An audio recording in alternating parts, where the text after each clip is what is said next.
हमारे चैनल में आपका स्वागत है। आज हमारे खास मेहमान हैं doctor BK Sharma ji. Sir, आपकी संस्थान का क्या नाम है? हमारे विद्यालय का नाम कॉम्पिटेंट पब्लिक स्कूल कैंपर स्टेट सीबीगंज बरेली है। सर, आपका स्कूल किस वर्ष में स्थापित हुआ था? ये स्कूल काफ़ी पुराना है और कैंपर फैक्ट्री द्वारा संचालित था पूर्व में, और सन 1983 में इसका इस्टेब्लिशमेंट किया गया। सर, आपका स्कूल किस क्लास तक है, इसके बारे में हमें बताइए। अभी हमारा स्कूल क्लास प्री एनसी से लेकर क्लास 12 तक है, और यहाँ पर सीबीएसई से एफिलेशन है क्लास 12 तक। हमारे यहाँ सारे सब्जेक्ट अवेलेबल हैं, और साइंस में और कॉमर्स में सभी सब्जेक्ट हैं। इसके साथ साथ हम ह्यूमैनिटी भी स्टार्ट करने जा रहे हैं। साइंस में मैथमेटिक्स और बायोलॉजी के दोनों सेक्शन हैं, और कॉमर्स में भी हैं। तो इस तरह से हमारा स्कूल 12th तक सारे सब्जेक्ट में एजुकेशन दे रहा है। सर, आप अपना कुछ परिचय दीजिए हमें। मेरा नाम डॉक्टर ब्रजेश कुमार शर्मा है। शॉर्ट में लोग डॉक्टर BK शर्मा के नाम से एजुकेशन में जानते हैं। मैं 97 से सीबीएसई में प्रधानाचार्य हूँ, प्रिंसिपल के पद पर हूँ। और इससे पूर्व मैं बासुवरन में 12 ईयर्स तक जो रेजिडेंशियल स्कूल था उसमें रह चुका हूँ, और पूर्व में बजाज पब्लिक स्कूल मकसूदा पर प्रिंसिपल रहा हूँ, और इसके बाद में मैं यहाँ प्रिंसिपल हूँ। सर, आपके स्कूल का मिशन क्या है, इसके बारे में हमें बताइए। स्कूल का मिशन और विजन दोनों बहुत क्लियर है। स्कूल का मिशन है इस क्षेत्र में, जो क्षेत्र पिछड़ा हुआ है, सीबीगंज से लगे हुए गांव और उससे लगे हुए जो बस्तियां हैं, उनके बच्चों को कम फीस में बेहतर एजुकेशन देना, और शिक्षा संस्कार के साथ education with the moral values वो बच्चों को प्रोवाइड कराई जा सके, और स्टूडेंट के लिए भविष्य के लिए अच्छे नागरिक के रूप में तैयार करना।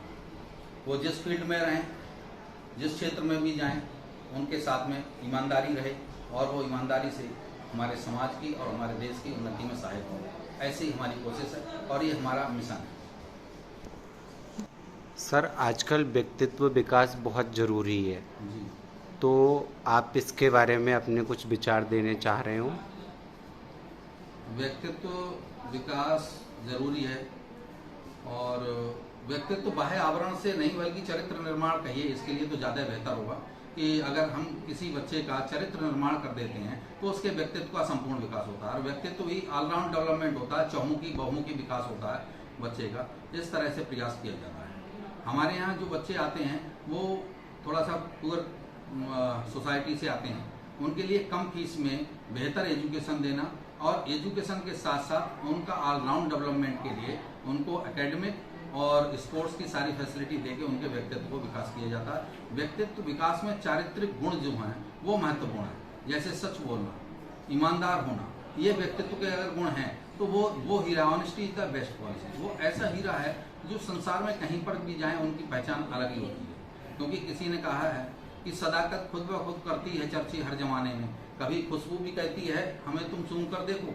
अगर व्यक्ति ईमानदार है, सच बोलने वाला है, कर्मठ है, तो वो कहीं भी जाए हर जगह अपनी पहचान बनाता है।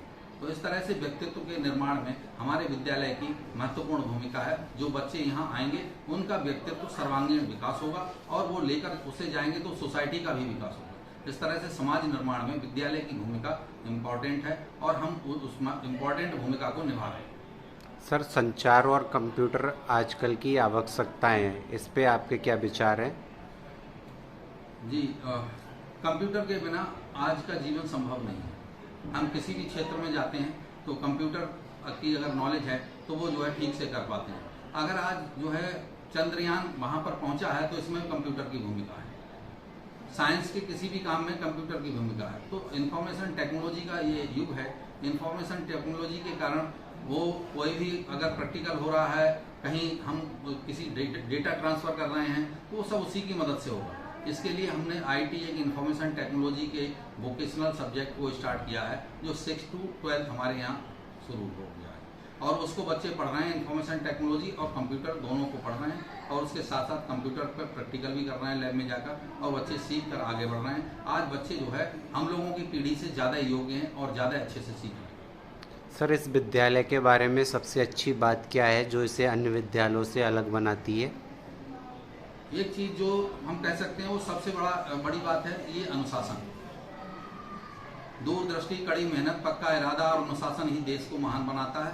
तो अगर हम अनुशासित हैं और हमारा विद्यालय अनुशासित है, हमारे छात्र अनुशासित हैं, तो ये अलग पहचान देता है। हमारे विद्यालय में जो स्टूडेंट हैं, जो हमारी स्टूडेंट की वो बनी हुई है कैबिनेट, वो कैबिनेट ही सारे काम देखती है और वही अनुशासन का कार्यभार संभालती है, वो उस कर्तव्य का पालन करती है और बच्चे जो है अनुशासित रहते हैं। तो अनुशासन के कारण ही ये विद्यालय बरेली ही नहीं अपितु जो रोहिलखंड क्षेत्र में भी अपनी अलग पहचान रखता है। दूसरी चीज होती है एकेडमी। हमारे यहाँ जो बच्चा आता है वो बहुत पुअर सोसाइटी से पुअर कंडीशन में आता है और वो भी 10th एंड 12th में अच्छे मार्क्स लेकर पास होता है, तो ये उपलब्धि है। क्योंकि बाकी सारे स्कूल नंबर देख के, टेस्ट लेके उनका एडमिशन करते हैं और उसमें अगर मान लीजिए उन्होंने किसी 80% वाले का एडमिशन लिया और वो 70% से पास हुआ तो उसने कुछ भी गेन नहीं किया। हमारे यहाँ आता है तो बच्चा 40%, 50% वाला भी अगर आ रहा है तो 40% वाला भी हम 70 और 80% पर पहुंचा देते हैं। ये उपलब्धि है और यही वो चीज़ है कि जो हमें दूसरे स्कूलों से अलग करती है।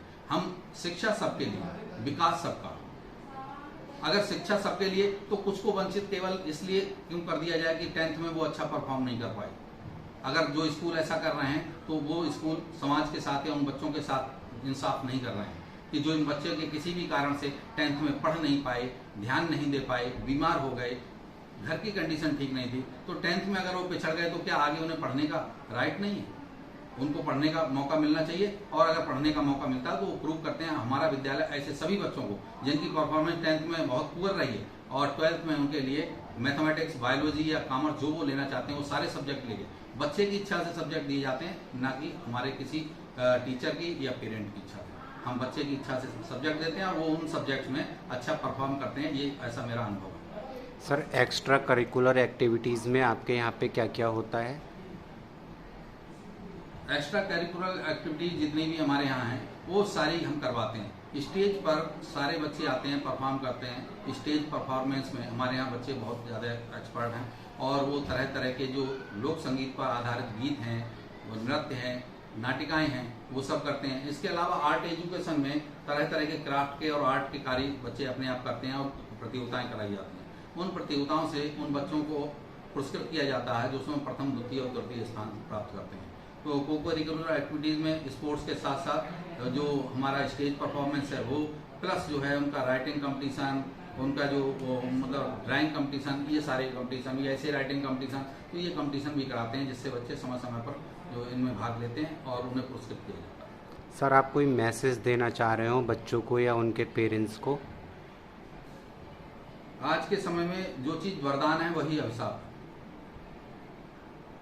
अगर हम इस बात को ध्यान में रखें तो इससे अच्छा कोई मैसेज नहीं। टेक्नोलॉजी का युग है, हम उससे दूर नहीं कर सकते किसी को, लेकिन उसका इस्तेमाल कैसे करना है ये पेरेंट को ध्यान देना चाहिए।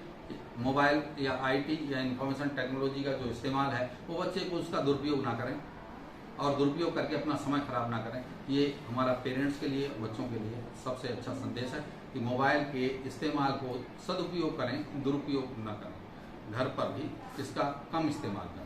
सर, आप हमारे चैनल को कोई मैसेज देना चाह रहे हो? आपका चैनल बहुत अच्छा कार्य कर रहा है, उन लोगों को समाज के सामने ला रहा है, उन विद्यालयों को, शिक्षा के क्षेत्र में जिन लोगों को ज्ञान नहीं है, जिन लोगों को पता नहीं है कि कहाँ पर कौन सा विद्यालय क्या काम कर रहा है, कैसा है, तो उसके बारे में भी आप जो है जनता तक ये समाचार पहुँचा रहे हैं। किसी भी तरह से ये प्रयास आपका वंदनीय है, प्रशंसनीय है, अनुकरणीय है और बरेली में शायद मैं समझता हूँ कि आपका ये प्रथम प्रयास है जो शिक्षा को लेकर लोगों तक जागरूकता पहुँचा रहा है।